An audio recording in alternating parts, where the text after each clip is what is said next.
Hi guys, welcome back to my channel. My name is Timo Parker. I'm a vocal coach and I'm here to help you to improve your singing voice. I recently got an email from someone watching this channel and the question was the following. So here's the message. Hello Timo. So here's the thing. I think I'm an exception for this one, but I like how my voice sounds when recorded rather than what I hear while just singing.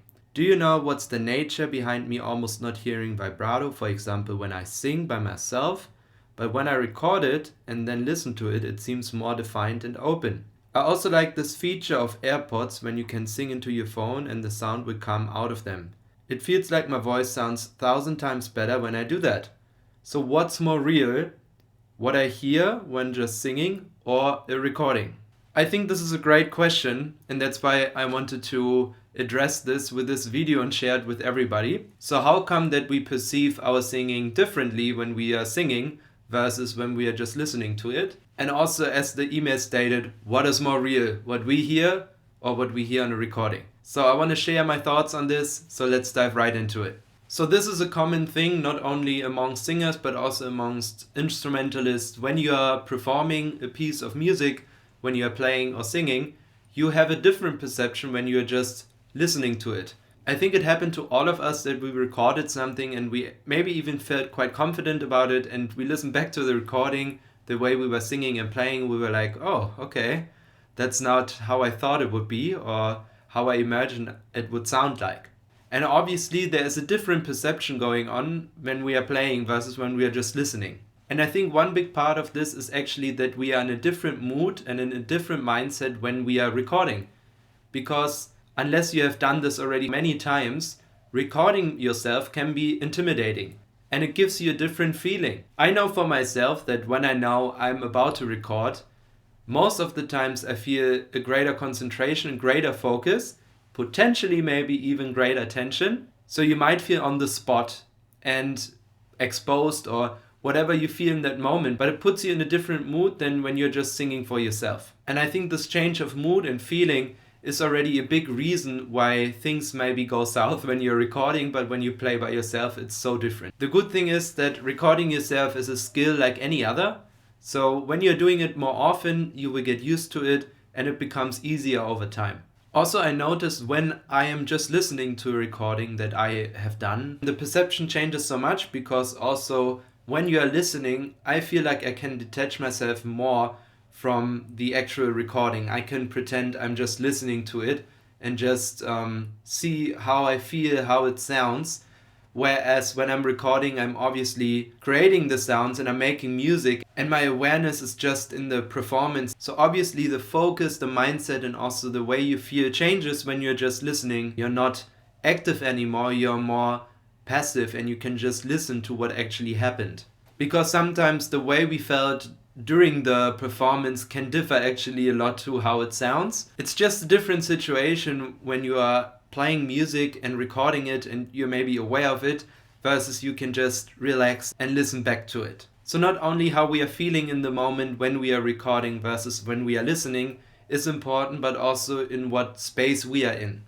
Because as singers we don't hear the sound directly because it comes from inside of us, right? So we are singing away, so to say, from us and from our ears, and the only thing that we're gonna hear is the sound reflection. Maybe we can feel the vibration inside of us, we have kind of an idea how we sound from the inside, but it's very different from what comes out. And if you are in a room that is very dry and you don't get any sound reflections, in general it's much harder to sing in a room where you don't get any feedback, right? And that's why most people enjoy a lot to sing in bathrooms or in big halls or spaces like, for example, churches, because you get a lot of sound reflection. You actually have an idea on how you sound. And this is maybe an advantage that instrumentalists have, since there is an external sound body, you can actually hear the sound directly coming from the instrument to your ear and you get the sound reflection, which is a bit different for us singers.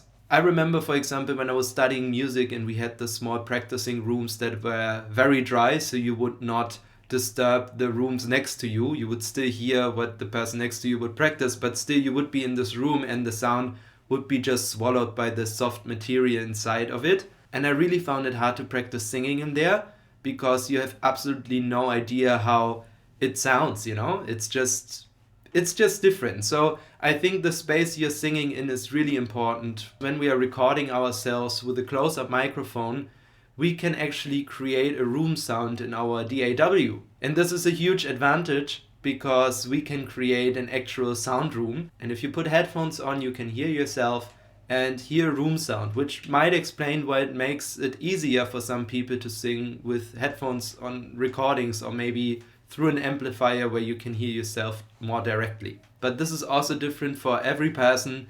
I, for example, don't like to sing with headphones on. It makes me feel like I'm closed off from everything. But this is just the job description, right? This is something you have to do. And that's why I'm most of the times choose to have one ear open, or just put the headphones both actually just halfway on. So you have to find your ways around it, like whatever the situation needs and whatever you need in the situation.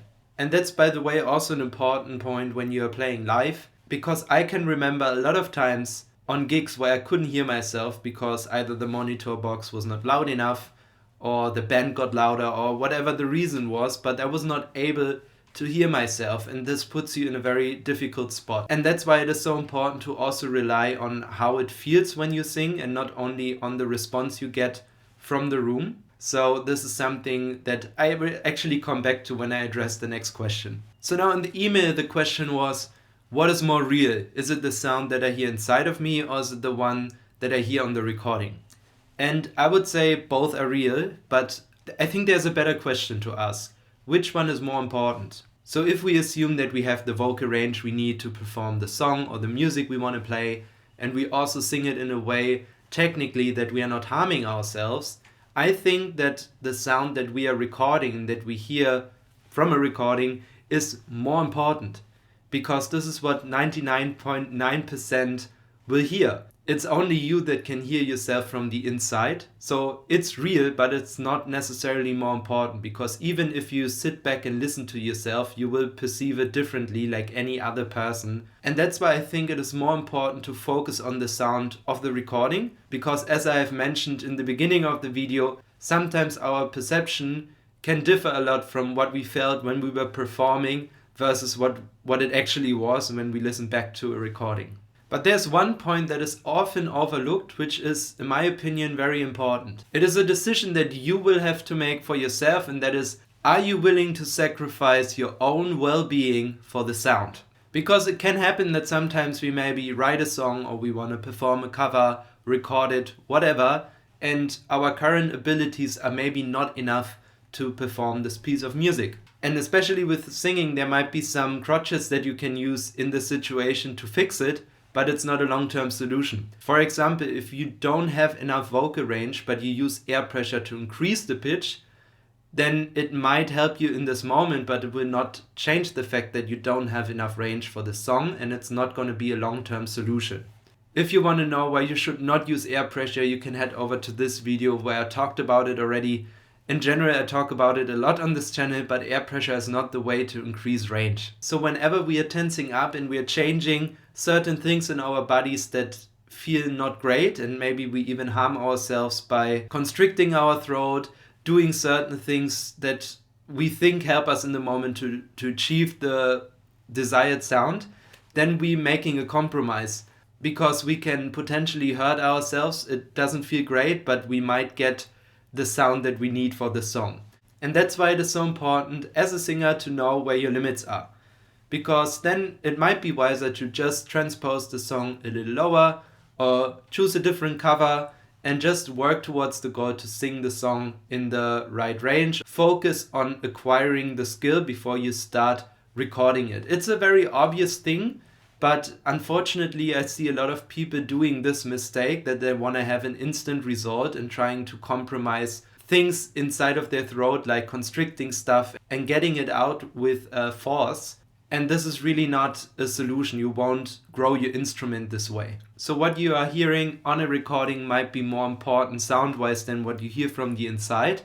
But I would say it is not more important than what you feel. Because at the end, I believe that you can hear anyway if someone can perform a certain piece of music effortlessly or not. Because this tense feeling or this anxious feeling that we might get towards a certain note or a certain passage will be reflected in the music as well.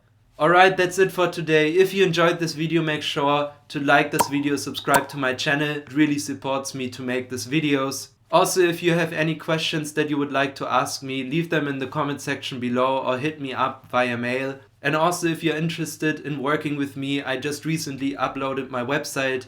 You can message me and you can also book classes there. So if you want, just give it a go, check it out. Thanks so much for watching this video and for the great support, and I see you guys in the next video. Bye bye.